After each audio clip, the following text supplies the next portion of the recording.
They used my private bridge without permission, then sued me after it collapsed, and now they're the ones facing criminal charges. Yeah, that's how it started the day a smug HOA tried to steamroll an engineer and ended up crushed under their own lies. I've lived in a lot of places in my life. Dusty camps in Kandahar, prefab shacks in Alaska, even a floating barge in China, but nothing ever felt like home until I found my ranch straddling the Oregon-California border. 40 acres of forest, a cold creek cutting through the middle, and one old wooden bridge that looked like it would collapse if you sneezed on it. I fell in love instantly. Maybe because it reminded me of myself, weathered, patched together, but still standing. I rebuilt that bridge from scratch nights and weekends through rain and frost. Steel braces, pressure-treated redwood, a load sensor system I coded myself that pinged my phone every time something crossed it. Overkill. Maybe. But when you've spent years designing load systems for combat zones, you don't do anything halfway. The bridge connected my property to the county road.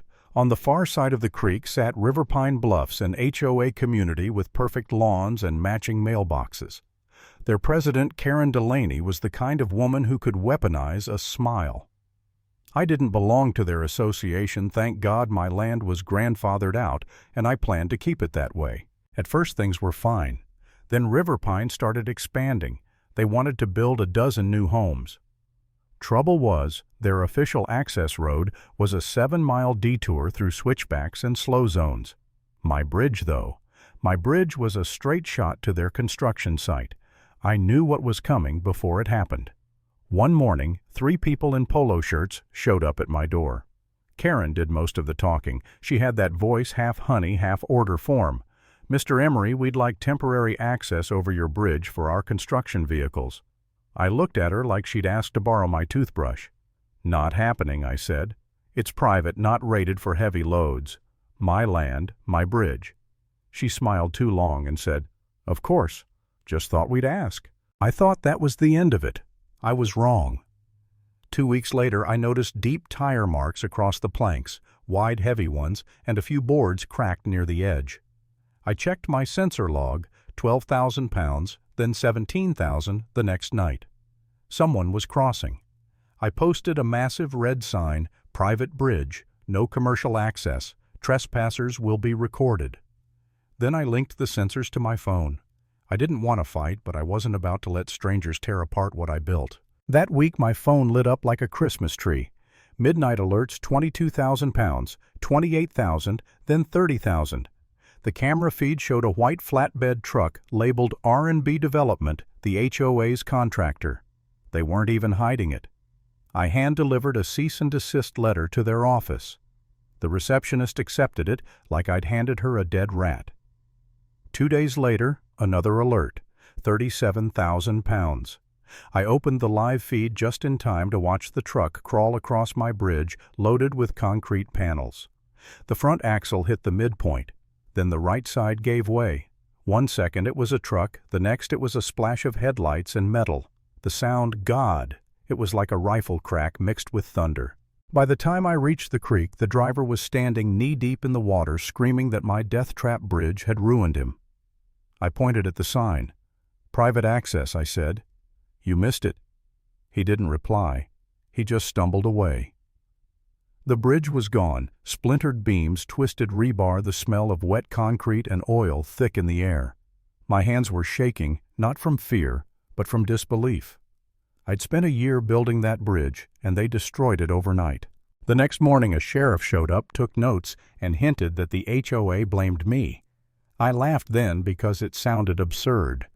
That laugh didn't last long. The following day a manila envelope hit my mailbox. River Pine Bluffs HOA versus Jordan Emery. They were suing me for $750,000, claiming negligence and deliberate sabotage of a shared-use structure. Shared. I reread the words, my chest hollow.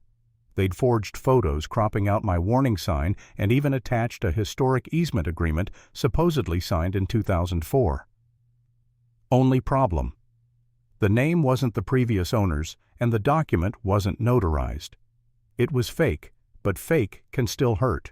For the first time I felt small, Sitting on my porch staring at those pages, I wondered if it was worth it. Maybe I should just let it go settle, move on. Maybe I was the problem, this stubborn guy clinging to a patch of land while everyone else moved forward. But then I remembered the nights fixing that bridge, freezing fingers wrapped around a wrench, every bolt tightened by hand. No, I wasn't the problem. I was the only one telling the truth. I called Connor Briggs, my old lawyer, former Marine, allergic to bullshit. He looked at the papers and said, "They're bluffing, but it's a hell of a bluff." That's when I shifted from victim to engineer. I started building my case the same way I'd built that bridge, piece by piece, no shortcuts. I dug through censored data camera footage emails. I had timestamps down to the second 17 violations in a month, even a message from Karen herself. The bridge has no visible barriers. If he wants to stop us, he'll have to stand in the way himself. That line alone was dynamite. Connor filed a countersuit, trespass, property damage, and willful endangerment. But Riverpine didn't just fight in court, they went public. Flyers appeared on mailboxes. Community under attack. Online, they launched a petition called Reclaim Our Bridge, complete with fake testimonials and a photo of a crying mother holding a toddler by the river. I reverse searched the image. It was a stock photo from Wisconsin. I traced the petition's signatures. Over 70% came from 3 IP addresses, one of them the HOA clubhouse, another Karen's home. They were manufacturing outrage, line by line.